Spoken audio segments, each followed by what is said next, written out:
I thought about all the pieces, all the work that we was doing.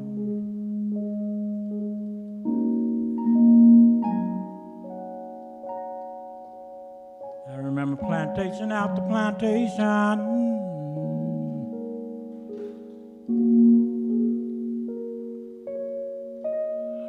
Upon living in this nation. And I look back over just to sing, just to sing. Every piece was the master's piece. I said, I may not never be able to create one single masterpiece. But every piece was the master's piece. From every slave working their fingers to the bone. From every baby that was being born.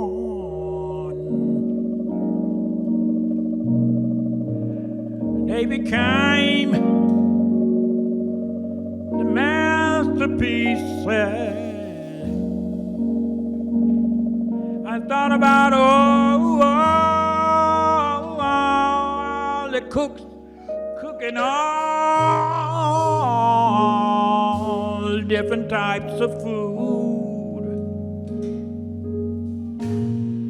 And all the harvesters harvesting all kind of vegetation. I don't want to cry about it, America, America.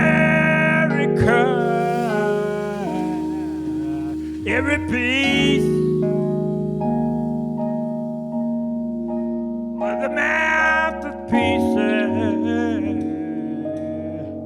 For a long time I belonged to master, and master after master after master down the timeline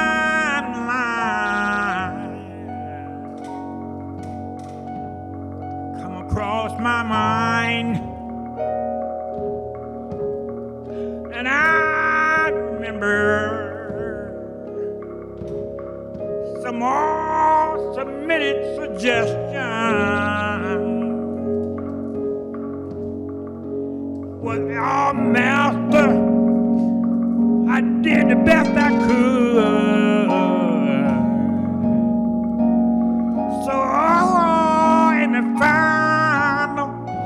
in the finalness of every action, every piece became the masterpieces. I don't think no organization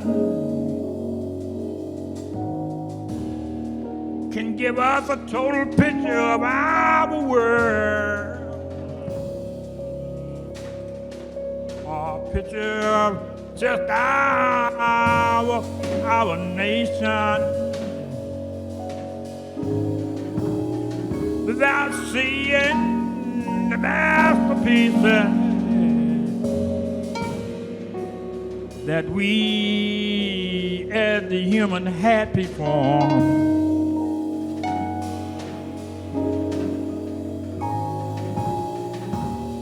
We performed them in the making of this and that.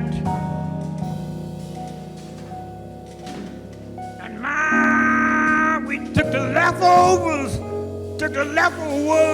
and turned them in something again. Whoa, whoa.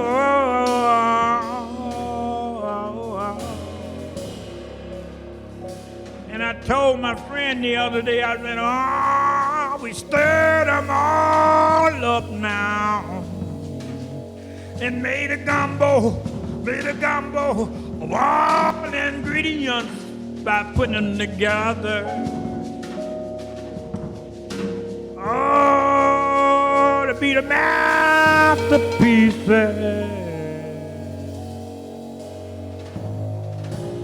And now we're in the midst of all climate conditions.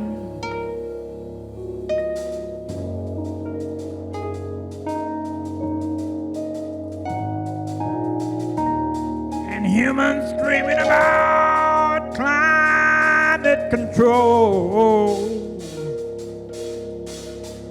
And so many all in all, the climate has caused the earth to be out of control.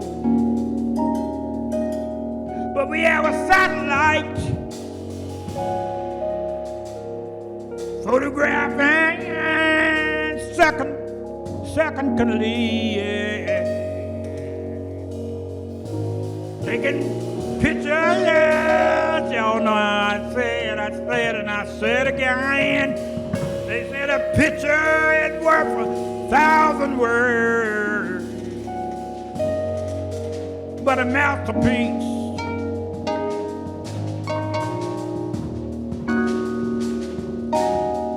it's worth us looking at it over and over and over again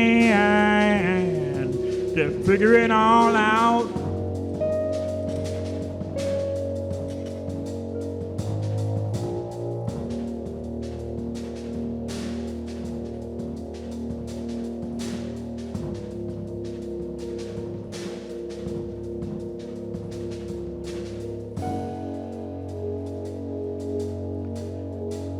We are the mouthpieces, and creativity is our master.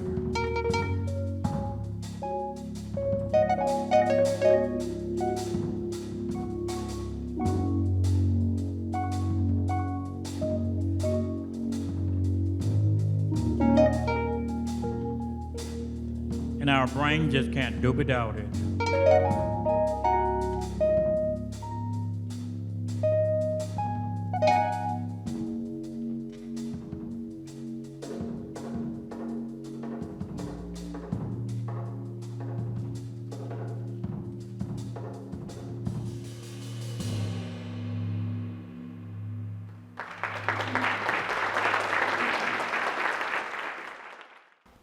Lonnie, thank you so much.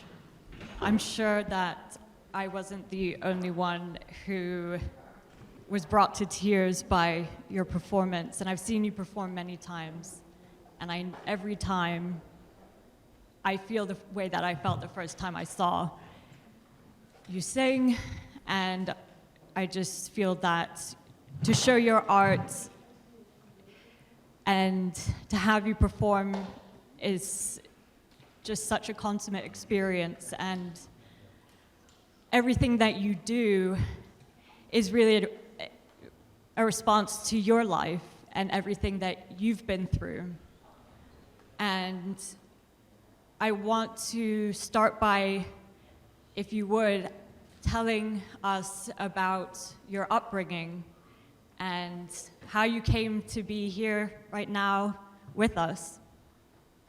Well, the first thing I have to say, I'm thankful for my mother's woundsmithing, I call it, processing all of her children and giving them birth.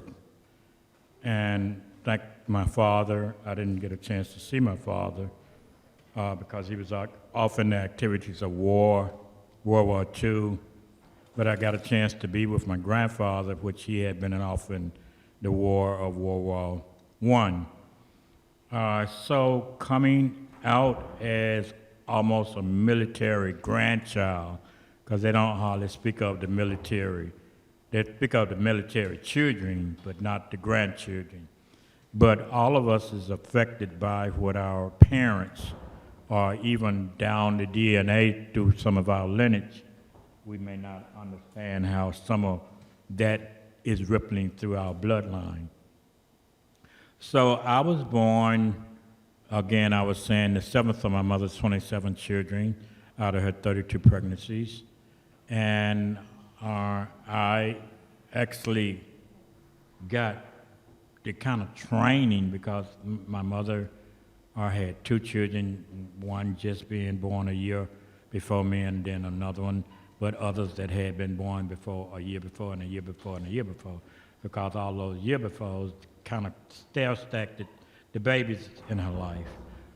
So I was born, and this lady, which were an Eastern Star, helped my mother, and she was a burlesque dancer.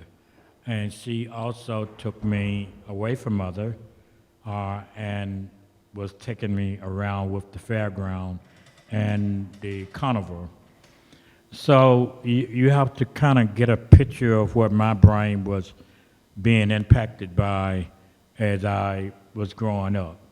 From that and having the drive-in theater, maybe right in the backyard of where I ended up at from 4 until I was turning, maybe approximately turning 11 years old.